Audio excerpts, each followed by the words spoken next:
Hi, I'm JB Rufino, the editor-in-chief of Inquirer.net. Hello, good afternoon, JB, and good afternoon to everyone and to all the listeners. Magandang hapon po. Our first questions will be from Teo Alberto.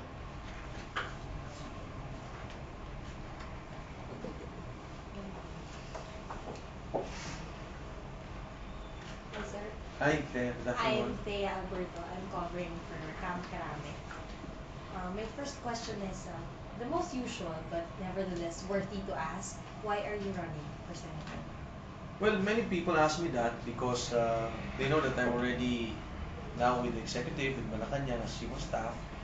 But, well, for the past years, I've served in Congress, 2 terms, and I've served in the cabinet.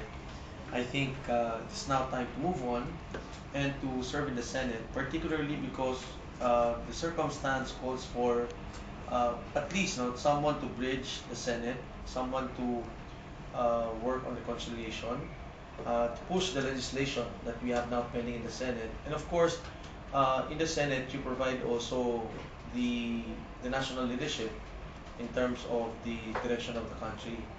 I think there is a strong need for us to, among the political leaders, to work on reconciliation, among the people to heal the wounds of the past of EDSA 1 and EDSA 2, and of course for the economy to work for the structural reforms needed for the country.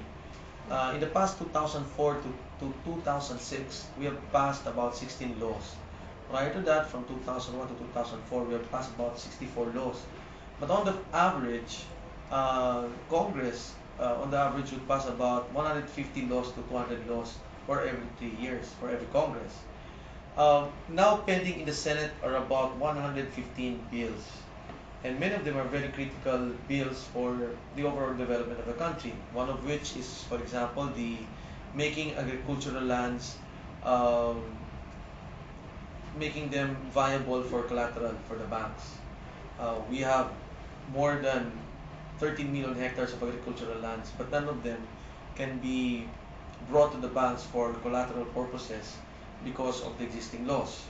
And we have to somehow structure that so that we make our laws, we make our agricultural lands productive, and people can utilize them in order to finance their agricultural activities, and of course this would lead down to production and growth. Secondly, there's another law, the law on streamlining titling processes in the country. And in Thailand, you have a situation where people exchange purchase titles 6 times more than the Philippines, primarily because there is no credibility with the titling process. So these are just some of the few examples that we have to pass, some structural reforms that we need in order to sustain the growth of the country.